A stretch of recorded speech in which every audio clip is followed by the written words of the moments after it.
शादी ब्याह हो या फिर कोई त्योहार, ऐसे मौकों पर देश में सोने की डिमांड काफ़ी बढ़ जाती है और ख़ासकर हमारे देश में तो सोने का एक खास ही महत्व है। यही वजह है कि सोने की डिमांड के साथ साथ उसकी कीमतें भी तेज़ी से बढ़ रही हैं। सोना आए दिन नए नए रिकॉर्ड बना रहा है। ना सिर्फ कीमत के मामले में बल्कि रिटर्न के मामले में भी गोल्ड काफ़ी आगे निकल चुका है। इसके बढ़ते रिटर्न को देखते हुए ही इसमें निवेश की जाने वाली रकम भी लगातार आसमान छू रही है, यानी कि लोग इसमें जमकर निवेश कर रहे हैं। खास बात यह है कि अब लोग सिर्फ फिजिकल गोल्ड यानी कि ज्वेलरी या गोल्ड कॉइन तक ही सीमित नहीं है, बल्कि digital gold, gold bond, gold mutual fund और गोल्ड ETF जैसे नए ऑप्शन काफ़ी पॉपुलर हो गए हैं। खासकर गोल्ड ETF को अब सोने में निवेश करने के सबसे आसान और सबसे सुरक्षित तरीके के रूप में देखा जा रहा है। ऐसे में हम आपको 10 ऐसे गोल्ड ETF के बारे में बताने जा रहे हैं जिन्होंने इन्वेस्टर्स को बम्पर रिटर्न दिया है, और वो भी 2 या 3 नहीं बल्कि सिर्फ 1 साल के भीतर ही 40% तक का रिटर्न दे दिया है। लेकिन ये रिटर्न 19 फरवरी 2025 तक के हैं। तो चलिए जानते हैं इन गोल्ड ETFs के बारे में, लेकिन उससे पहले ये जान लीजिए कि गोल्ड ETF आखिर होते क्या हैं। दरअसल गोल्ड ETF शेयर बाजार में लिस्टेड फंड होते हैं जो फिजिकल गोल्ड की कीमत को ट्रैक करते हैं। हर यूनिट 1 ग्राम सोने के बराबर होती है। इन्हें खरीदने और बेचने के लिए डीमैट और ट्रेडिंग अकाउंट की ज़रूरत होती है।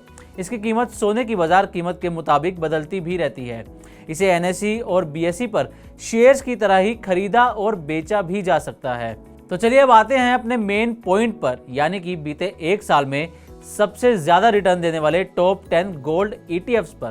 तो इस लिस्ट में सबसे पहला नाम आता है UTI गोल्ड ETF का, जिसने पिछले 1 साल में इन्वेस्टर्स को करीब 40% का ज़बरदस्त रिटर्न दिया है। वहीं दूसरे नंबर पर LIC mutual fund gold ETF है, जिसका 1 साल का रिटर्न 39.17% का रहा है। इस लिस्ट में तीसरा नाम है HDFC गोल्ड ETF का, जिसने इन्वेस्टर्स को बीते 1 साल में करीब 39% का ज़बरदस्त रिटर्न दिया है। अब इसके बाद नाम आता है कोटक गोल्ड ETF का, जो निवेशकों को 38.87% रिटर्न देने में कामयाब रहा है, और ये रिटर्न पिछले सिर्फ 1 साल का है। इन्वेस्को इंडिया गोल्ड ETF भी रिटर्न के मामले में कम नहीं है। ये इस लिस्ट में 5वें नंबर पर है, जिसने 1 साल के दौरान 38.5% का बम्पर रिटर्न देकर इन्वेस्टर्स को मालामाल कर दिया है। इस लिस्ट का अगला नाम है एक्सिस गोल्ड ETF। जिन निवेशकों ने इसमें निवेश किया था उन्हें इस ETF ने 38.5% का तगड़ा रिटर्न दिया है। बम्पर रिटर्न देने वाले गोल्ड ETF में 7वें नंबर पर आदित्य बिरला सन लाइफ गोल्ड ETF है। रिटर्न के मामले में ये भी कहीं पीछे नहीं ठहरता। ये ETF इन्वेस्टर्स को 38.11% का रिटर्न देने में कामयाब रहा है। 8वां number Mirae Asset gold ETF का है, जिसने बीते 1 साल में बाजार के उतार चढ़ाव को दरकिनार करते हुए 38% का धमाकेदार रिटर्न दिया है। इस लिस्ट में 9वां number Nippon India ETF gold 20 का है। इसके रिटर्न की बात करें तो बीते 1 साल में इसने करीब 38% का रिटर्न दिया है और निवेशकों को मालामाल कर दिया है।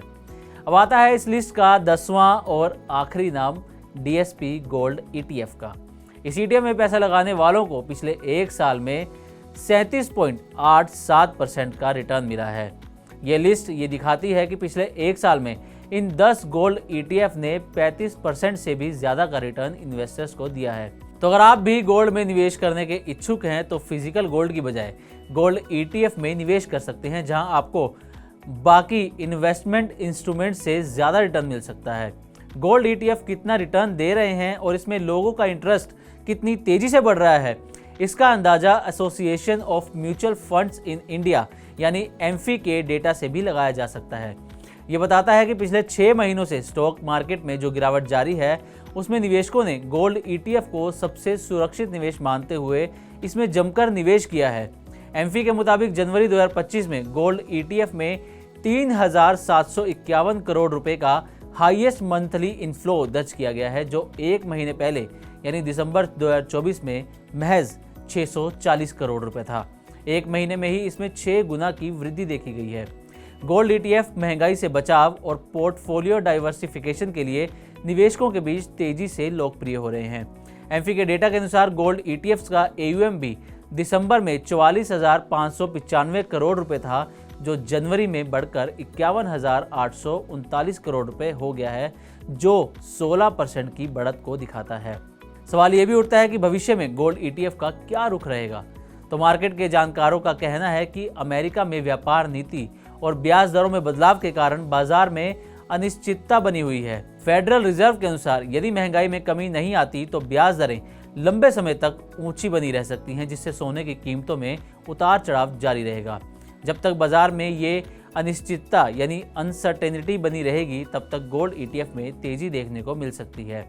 अब जाते जाते ये भी जान लीजिए कि गोल्ड ETF में निवेश करने के फायदे और नुकसान क्या हैं। सबसे पहले फ़ायदों की बात करते हैं। पहला फ़ायदा तो ये है कि इसकी ट्रेडिंग बेहद आसान है। इसे NSE और BSE पर आसानी से एक क्लिक पर ट्रेड किया जा सकता है। आपको फिजिकल गोल्ड की तरह किसी दुकान पर जाने की ज़रूरत नहीं होगी। दूसरा फ़ायदा है कि ये लो कॉस्ट होते हैं, क्योंकि इसमें किसी तरह का मेकिंग चार्ज या स्टोरेज चार्ज नहीं लगता।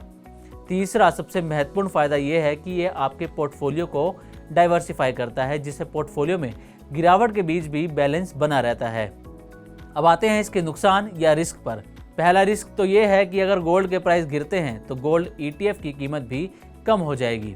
वहीं दूसरा नुकसान ये है कि इनमें शेयर्स की तरह किसी तरह का डिविडेंड नहीं मिलता। ये पूरी तरह से सिर्फ गोल्ड की कीमतों पर ही डिपेंड करता है।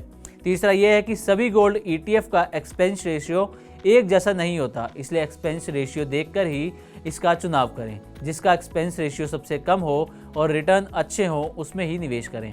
तो ये थी गोल्ड ETF और पिछले 1 साल में उनके रिटर्न पर पूरी डिटेल रिपोर्ट। उम्मीद है कि हमारी ये रिपोर्ट आपको पसंद आई होगी। इसी तरह की और भी वीडियोस के लिए देखते रहें मनी 9 और सब्सक्राइब करें हमारा चैनल।